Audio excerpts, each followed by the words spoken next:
Looking to achieve a healthier lifestyle but have little time? The Terrebonne General Executive Health Program can improve your overall health for a lifetime in one visit. With little to no waiting, you get a whole year of wellness in one convenient location. Our preventative screenings increase your well-being by providing early detection against illness. With exceptional VIP service, you leave with a plan in hand to achieve a healthier lifestyle tailored for you. Call the Terrebonne General Executive Health Team at 985-850-6204 today.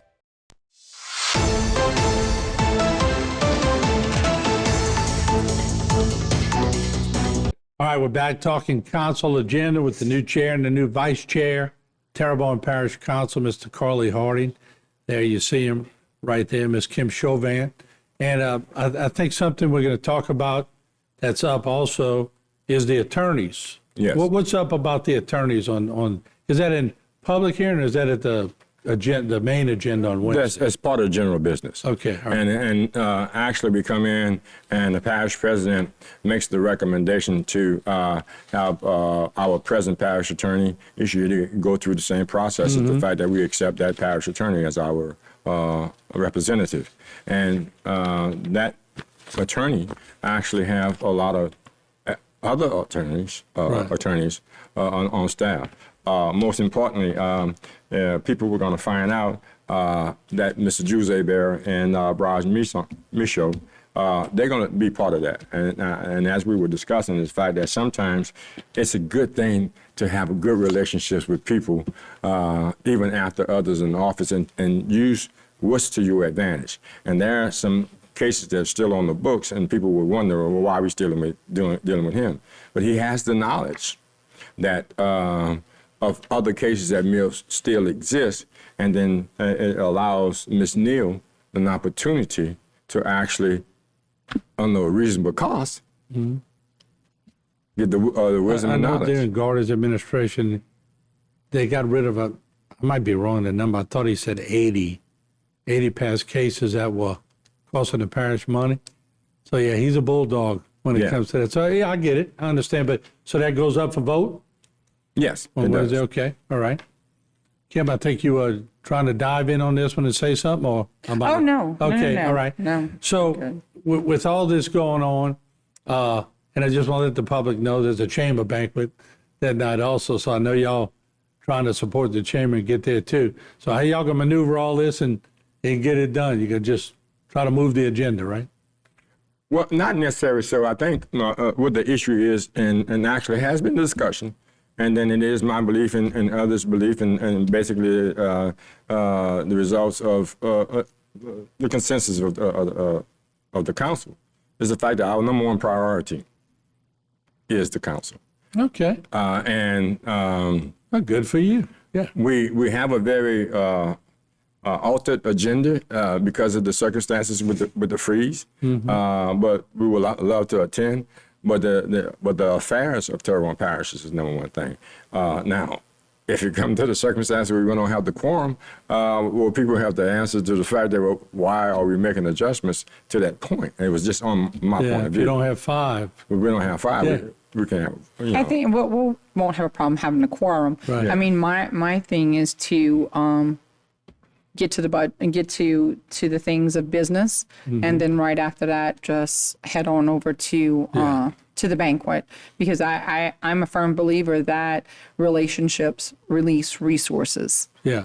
And And so one it's- thing, nobody thought we'd have a big snowstorm right before the chamber banquet and y'all next Wednesday meeting. Right. Which happened to fall on the same night. But I get what you're saying, and I appreciate that. But it's logistics again, which we're coming pretty good at all working through. Yeah, and we haven't totally recovered, and that's one of the, we have an altered agenda, but we're back in business. We have the right people in place. I think we are more than ready through our resilience, and we're going forward. No doubt. And, you know, I don't want to say this in a bad way, but some people who might not be interested in going to the chamber meet might want to go and talk to the council about some things. So therein lies the situation for sure. So we've learned a little bit. I know y'all have learned a lot being council people for the parish, what we do when we we get a freeze like this, and I've been in discussions and putting it over there that, especially for the southern parts of the parish that really had a problem, got to find a way to get water out there in the future. But I think with all the brainstorming and everything that goes on, we just might be successful in that realm. I have some ideas because, you know what I mean, not just those bayous. I got my my aunt, Miss Little May Ulrich, out there in Gibson, and she's up in age. And that's another area that we're having problems with. And we have to look at that. It's just like bad arteries, you know what I mean? We had to service that particular problem. But we must say that, you know, when we just come up off of ball water advisory, and Waterworks is actually making up the maps and any other things that come up through our media and better relationships and having you to put that out there. Radio, we have opportunity for radio. We discussed that too, taking advantage of the radio because, you know what I mean, me, myself, I didn't listen to the radio, but then at that time, a lot of folk down some of these areas, they listen to the radio. But they can't catch the Great Northern Falls on TV. You know what I mean? Could if they get the app. It's so easy. I try to tell. All they got to do is go to the HTV10 app and put it on any smart TV, and there we are. Okay, then. 4D. 4D. And if they have an 8D TV, I'd hate to see the way I look. Yeah. I can tell you that I sent out a letter to the water board members and asking for the protocol because it's going to be important for me to understand what their protocol is and how we fix this for the next freeze because it's inevitable. We're going to Funny have you would say that. I just had that discussion with Mike Soben. I think he's ready to. right. I think everybody wants to get it right, and Right. I'm glad to see that through all the problems that took place, that everybody's sort of willing to step up and do it. I appreciate y'all coming. Good to see y'all again. I'm sure I'll see y'all some more. And good luck as chair and vice chair again. And good luck at the meeting. I'll see y'all at the Chamber Bank. Yes. All right. Thank y'all. We'll be back. Don't go away.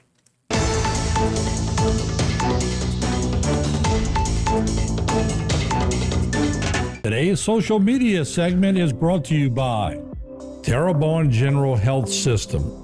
Your health is our legacy. Rouse's, you're either local or you're not. Buick, the craft of modern luxury. St. Martin and Bork, know your rights.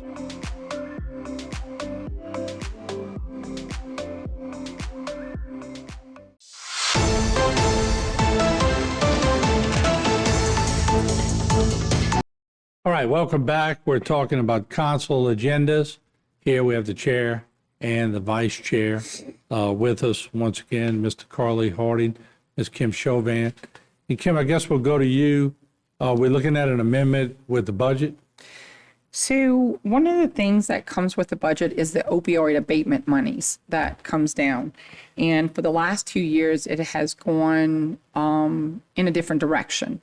And so this year, we're looking at the Family Preservation Court, which would obtain, I think, $330,000, and it would be a 2-year it's a 2-year program. That is a very, it's helping those that are in recovery get their families back. And so that's really big because we don't have enough foster families. We don't have enough CASA workers on that part of it. Or if we do, we're stretched in that manner because there are a lot of kids in the system that have to do with this. So family preservation is one thing. They came to me and talked about a prenatal program, which is, you have these women that are pregnant and using substance abuse. So what they came to me with, we're the fourth or just 7.24 deaths per 1,000 live births in Louisiana. We're the fourth in the, as far as states go. That's troublesome. When you're looking at the cost that it's costing us in medical care, in the neonatal abstinence syndrome part of it, it's like $17,300 per day, and it's usually like a 14-day stay. And so we have quite a bit of babies that are being born into the drug use part of it. This program that they're wanting to put together is something that would help. Not only would it help, with the medical part of it, but also they would obtain GEDs and work to get a trade and business classes. I mean, you name it, it would fall down the Educate me a little line. bit. Is that Miss Ellen Dosky involved in that? Yeah. Yes, Valerie Cooper, Miss Valerie Yeah, they Cooper. do a great Miss job Ellen. with that. And so they gave me a lot of numbers. And listen, we're doing this on the fly because we had that whole week where we were out, Mm-hmm. and I'm like, hey, we're up. And so when they came to me with this, Louisiana is one of the top 5 states in grandparents raising kids in this instance. When we look at 8 to 10% of infants born in Louisiana showed signs of substance abuse. It's a problem because not only is it a problem that day, then we have the school system. So this could be something that could save all the way around, on that part of it. And the cost we have, Terrebonne Parish, they put on here, has seen a 100% increase in substance abuse exposed births over the last 15 years. That's That can't be something that goes through CDGB?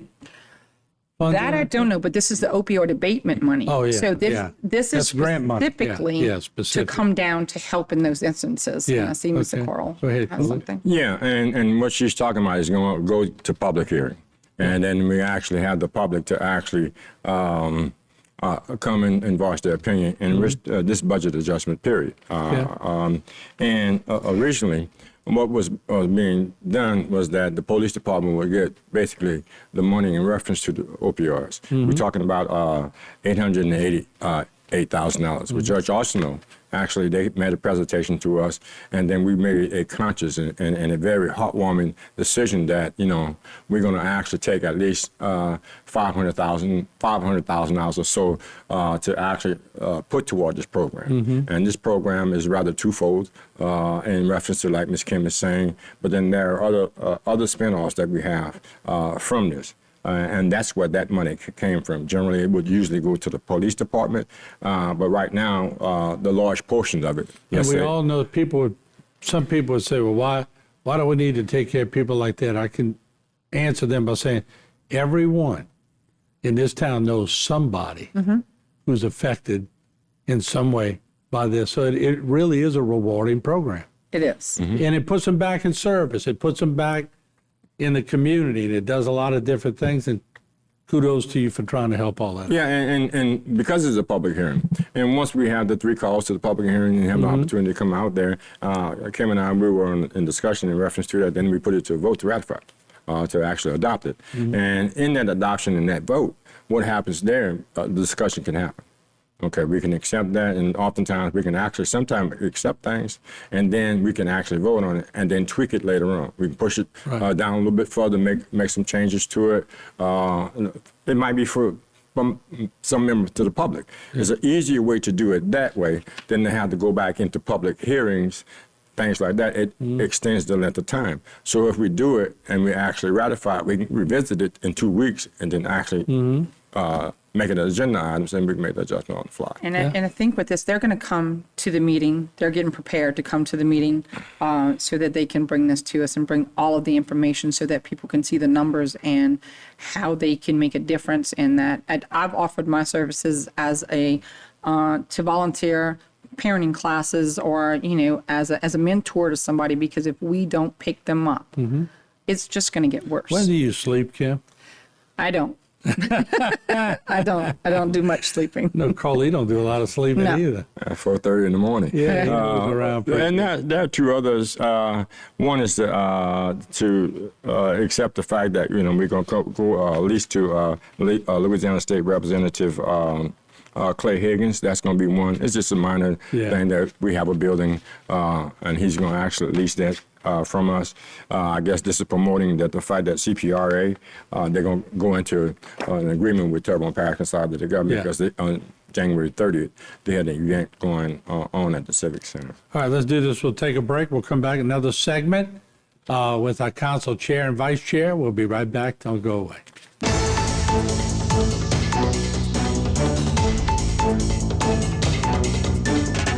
Today's social media segment is brought to you by South Louisiana Bank.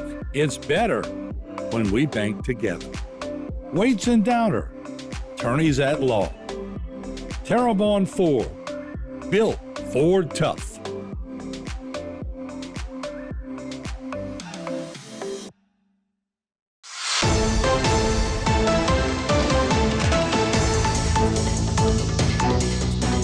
All right, welcome back. And as you know, I've always brought up the chair and the vice chair. And, sometimes the chair handled it, but I said it'd be nice to get the chair and the vice chair up here all the time so we can talk about council agendas. And we do that before every meeting. So we're here with our council chair, Carly Harding, who served as the acting parish president for a short stint. And also we have our vice chair, Kim Chauvin, who served as the council chair for a short stint just a while ago. And I got to apologize because I think Orlando Williams was appointed also at one point. She let me know that after my interview with you. Okay, then. So I do apologize. If I say something that's not factual and the public lets me know, I always come I back. was not aware of it. Yeah, me neither. I get aware of all kind of things all the time. How major it was, right? We live and we learn, you know? Right. All right, so what's on the agenda for Wednesday? What's some of the bigger items? Well, first, Martin, what I would like to do, everyone, whether it's from Terrebonne Parish consolidated government, whether we have control over it, we don't have control over it, or anything like that, everyone that had a part in this particular event that we have, I can't call everybody by name, but then if you were involved, I would actually say that we appreciate you. If you had an opportunity to be involved, I would like to say to those people that didn't get involved, please, the next time, get involved. Yeah, we have a few things that's coming up, and another thing about that, operating on the fly, what we had to do was to see if we could be as close to schedule as possible, if not on schedule. And the decisions had to be made where when we were going to go back into service. Well, some of these things that we have on our agendas, they're time sensitive. Public hearing happen to be on this day at this particular time. Our agenda notices basically has to be submitted by a certain time where we can allow our staff to actually put the agenda together. And what happens here is that we, or the council, we put that agenda. This is our meeting.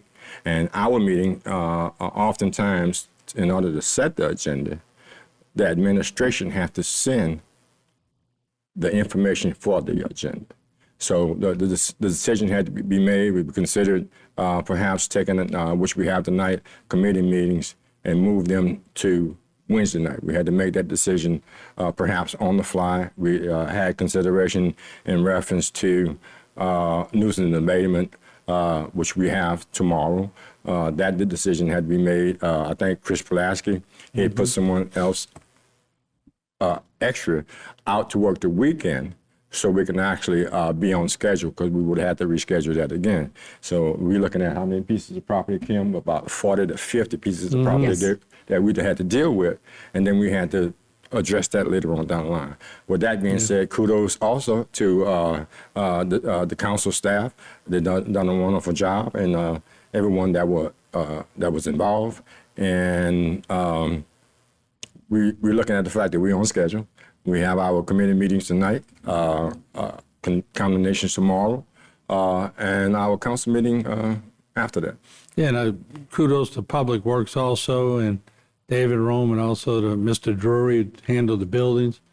And I know I'm missing some people, but I know there was some busy bees trying to get a lot of stuff done, so. Kelly Bernardo taking care of the home. That's right, Kelly. Taking care of the homeless. We had 34 people that was in the shelters at night, and then you can go back to Star Corporation and Mr. Williams. They have something over there which is daytime for those people that are homeless. They can actually take showers. If they have phones, they can do this, they can do that, or make phone calls. So that's the daytime, and it's so much that was involved. Thank you, y'all came on my show quite a bit. I appreciated that. And, yeah.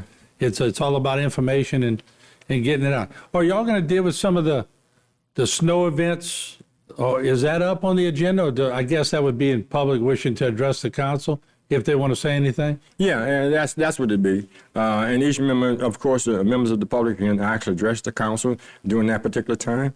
They have 3 minutes, and with the extension of another minute. Again, going back to what we were saying, we had to kind of cut everything down because we're not meeting. Administration wasn't able to get all their information in, and we actually kind of condensed everything down. Those things that had to be on that because it was time sensitive. And Wednesday, there's a chamber banquet.